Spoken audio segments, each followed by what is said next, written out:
बरसातन सबब सिंध जे मुख़्तलिफ़ इलाइक़नि में वाहुनि ऐं शाख़ुनि खे घारा पिया आहिनि, जंहिं सबब केतिराई एकड़ फसल ऐं ॻोठ पाणी हेठि अची विया आहिनि।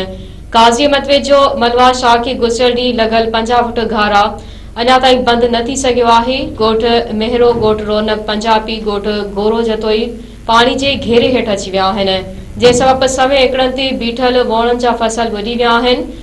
ॻोठाणनि आसपास अपने जे बि पहुचण ते मोहम्मद सिद्दीक पंजाबी मीरल बहर जे अॻवानी में आबरी रोड ते धाणो हयो, जंहिं सबब ट्रैफ़िक मुअतल थी वई।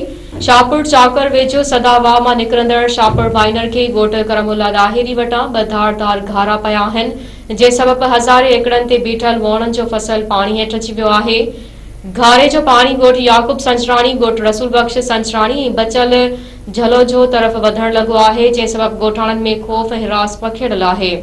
मक़सूदे रिंद भरिसां बाबू चंद शाह खे गुज़िरियल राति लॻल घारो बंदि न थी सघियो आहे। घारे जो पाणी ॻोठ खेरो रिंद में दाख़िल थी वियो आहे। दोदापुर वेझो बेगारी कैनाल खे लॻल घारो वधी 100 फुट थी वियो आहे, जंहिं सबब सवे एकड़नि ते पोखियल सारियालो फसल पाणी हेठि अची वियो आहे।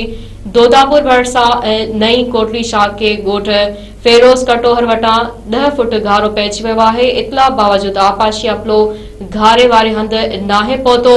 मनहड़े भरिसां शाह खे लॻल घारो 2 ॾींहं गुज़रण बावजूद बंदि न थी करे वॾे पैमाने ते नुक़सान थियो आहे।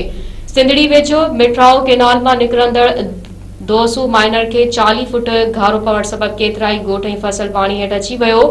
दोसू माइनर खे ॻोठ गुलाम मोहम्मद दर्स वटां 40 फुट घारो पवण सबब ॻोठ उमर मरी लाल बख्श कपरी ऐं सवे एकड़ फसल पाणी हेठि अची वियो, जॾहिं त पाणी ॻोठनि तरफ़ वधण लॻो आहे।